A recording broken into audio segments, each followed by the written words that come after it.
Ever catch yourself thinking like, man, if only there was like a cheat sheet for leadership, It's Yeah. one of those things everybody's got an opinion on. Sure. But how you actually become a great leader, that's a whole other story. Mm. And luckily for all of you, that's what we're diving into today. Okay.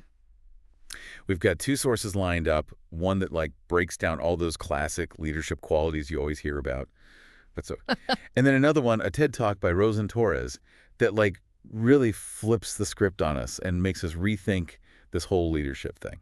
One thing I always think about with leadership is we get so stuck on the ingredients, but not the actual recipe itself. Yeah, It's like we know communication is important, but like, how do you communicate effectively when everything's on the line? totally. That's the Yeah. real question. Like having all the ingredients to bake a cake is great. Mm-hmm. But if you don't know how to actually bake, you're not going to end up with a very good cake. Exactly. So first up, we've got this source. It's basically like a highlight reel of all the good leadership qualities, influencing others, shared goals, motivation, all good stuff, right? Yeah. Yeah. It mentions delegation, having a long-term vision, adapting to change. Oh, and we can't forget strategic thinking and even a little bit of risk-taking. So it's like, when you're a kid and you think, oh, to be a firefighter, you just like drive a cool truck and spray water on stuff. Right. But there's all this other stuff too, courage and thinking on your feet and knowing how to deal with every situation. Right. And it feels like this list is kind of similar. It's what we expect, but it's not the whole picture. Okay, I'm with you. So then how does this Roselinde Torres TED Talk fit into all of this? Like what makes her take on leadership so different? Well, Torres, she spent years observing leaders at all different levels, CEOs, community organizers, you name it. And she found that being a truly effective leader wasn't about like perfectly embodying a list of qualities. Yeah, It was more about constantly questioning your approach to them. I like that.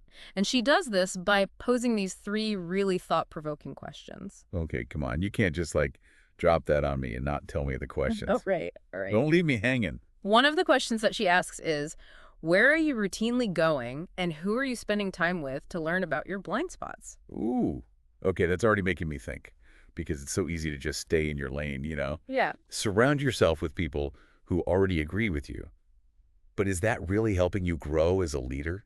I don't think so. No. No way. That's what's so great about her approach. It's not about just being good at leadership. It's about constantly trying to figure out your weaknesses, those blind spots. So it's less about checking boxes and more about self-reflection and continuous improvement. Right. 100%. Yeah. That's where the magic happens. Okay. I'm already seeing how this all connects back to those like classic leadership qualities we were talking about before, like adaptability, for example. Funny you should mention that because Torres actually has a question that speaks directly to that. Okay. She asks, what are you doing to understand the perspectives of those who are going to disrupt your business model?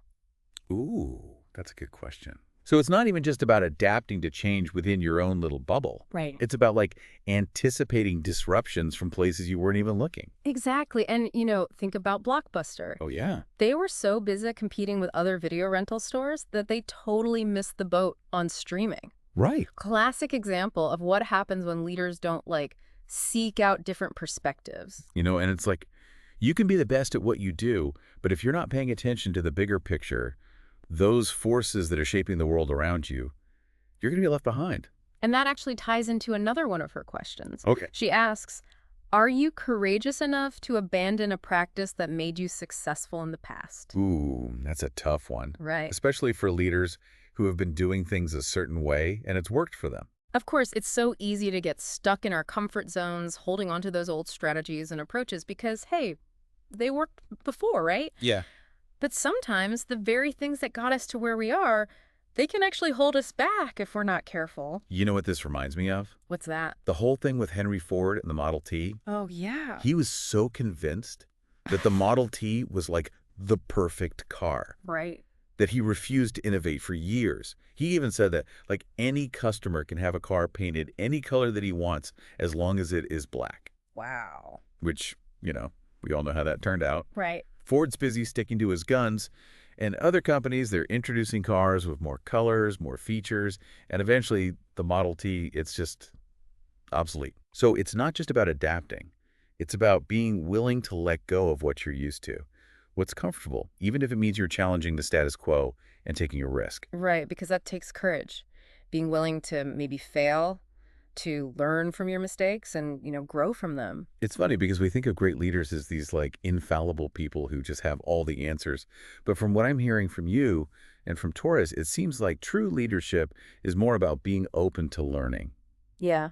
and about admitting when you don't know something, which can be really hard. For sure. And, some of the best leaders I've worked with have all had this incredible humility. They were open to ideas from everyone, no matter what their title was. They understood that to really grow, you've got to embrace different ways of thinking, not just surround yourself with people who tell you what you want to hear. I love that because it's really resonating with me. It's like these questions that Torres is asking, they're like these little prompts for us to reflect and really challenge what we think we know about leadership, Yes. And they push us to be more intentional, more adaptable, braver in our approach. Exactly. It's about going beyond just checking off boxes, really digging into what it means to be a leader, an effective leader in today's world. Yeah, Because it's complicated out there. it really is. Yeah.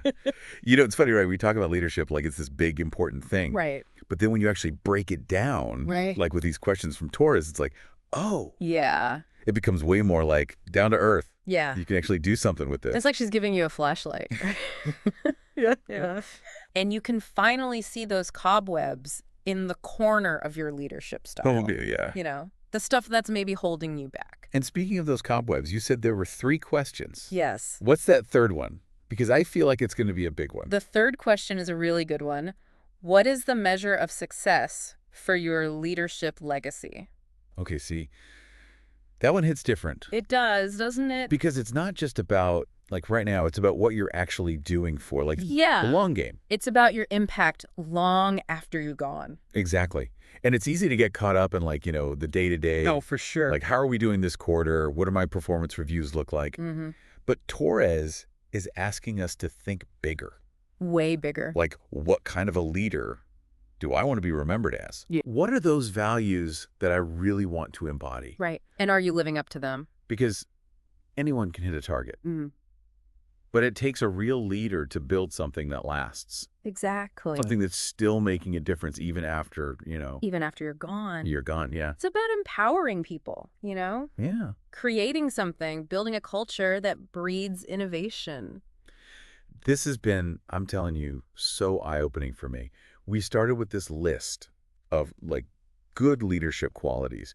And I don't know about you, but I kind of felt like it was a little like just checking things off a list. Sure. But with these questions from Torres, it's like everything got flipped on its head. Yeah. We have to think differently about this whole leadership thing. It's a journey, not a destination, right? Exactly. You're constantly learning, always growing. So to wrap this whole thing up, if you really want to be a better leader, like you're serious about it, Yep. print out those 3 questions from Torres Yes.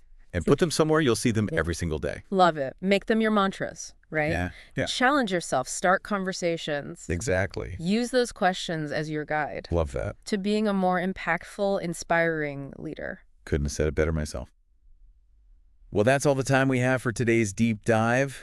Thanks for joining us, everyone, and we'll catch you next time for another deep dive into a topic that, That matters. really matters.